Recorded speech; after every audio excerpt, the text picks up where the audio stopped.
Ay mga kasulit, so ako pala yan, and then wala akong magawa dyan, hindi umiga-alaman sa higaan at ako lang mag-isa. And then pagkatapos niyan, tumayo na naman ako dahil may nagdo-makeup tayo, pero hindi naman sa ganong mag-makeup talaga. Hindi po ganon kasi pinabawalan po ako ni mama mag-makeup. Kaya yung mga gagamitin ko na lang yung ingredients na secret, joke lang ingredients. Magsusuklay muna ako ng mga hair ko dyan. Magsusuklay muna ako ng hair dyan kasi wala akong magawa kundi magsuklay muna dahil wala lang, magsusuklay lang ako. Hindi mamaya lalagyan ko ng yung mukha ko, lalagyan ko ng mga tawag to, basta lalagyan ko. And then suklay muna ako dyan habang hinihintay ko kung matapos na ako magsuklay, suklay. Pagkatapos ko magsuklay, and then kukunin ko na rin yung mga gagamitin ko. So tapos yan, kukuha ko ng cotton. So, nagsalita muna ako dyan. Salita habang wala pa. Joke! So, kumuha ko ng cotton dyan. Pero maliit lang. Tayo nyo na lang magkuha ako ng cotton. Ayun. Nagkuha na ako ng cotton. Pinahid ko sa mukha ko para lumabas yung dumi. Pahit.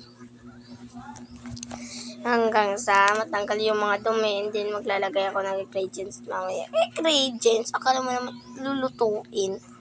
So, ganyan ako sa nose ko. Ano ba yan? Bakit pa kasi ganun? Pahid muna tayo.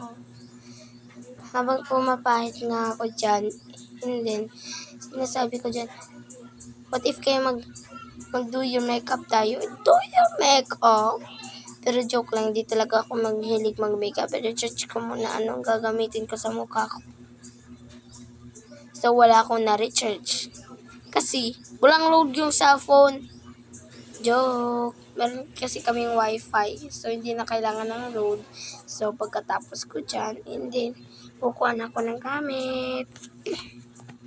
Pangalaw ng makeup ko. So, ayan. Sobrang tagal kong kumuha. So, ayun na. Kasi ngayon, masakit yung lalamunan ko. So, ayan. Makeup. Habang may time. Kasi ako lang mag-isa. And then, ayun. Nilagyan ko yung mukha ko. Binasa ko yung di yan basta ha. Ginamit ko yung And then, pagkatapos niyan, nilagyan ko yan ng, ewan ko ang tawag yun. Basta, nilagyan ko. Then, pagkatapos, isprayan ko. Pagkatapos ko namang isprayan, is, sobrang bango. It's sobrang bango. Then, BBL. Lagyan natin yung hair ko. Baka pagkatapos niyan, wala na. Nandun na ang buhok sa itaas. And then, alam nyo ba guys, mataas na yung hair ko, hindi katulad ng dati. Sobrang liit ng hair ko. Kaya, nung dati is, hindi ko gusto magkimpit. Ngayon, gusto ko na kasi ang kalat-kalat ng hair ko. And then, don't forget to follow me, like and comment, and click the notification bell para update kayo sa Disney Velasco vlog. And thank you sa nanood. Bye! Bye! Bye! Bye! Bye! Bye! Bye! Bye!